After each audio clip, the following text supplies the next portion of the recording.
Hey guys! So this week I wanted to share with you 3 ways we can combat nerves. We get asked about this a lot because nerves are obviously something we all experience before high-pressured situations, so hopefully these help. Number 1, don't be late.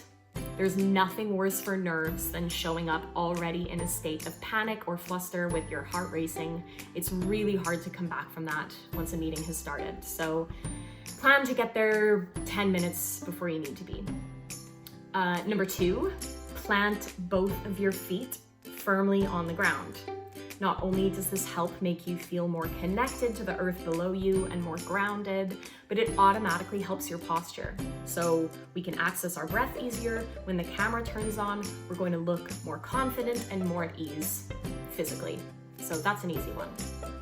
Number 3, I've said it before, God knows I'll say it again, breathe.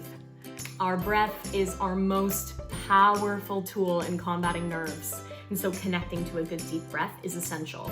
I like to do a counting breath where you inhale for a count of 4 and then exhale for a count of 4. And this kind of controlled breathing helps slow down our heart rate, calm the nervous system, and it's going to put you in a much more clear, focused headspace for before you begin. So yeah, give those 3 things a try next time you are in one of these situations and let me know what you think.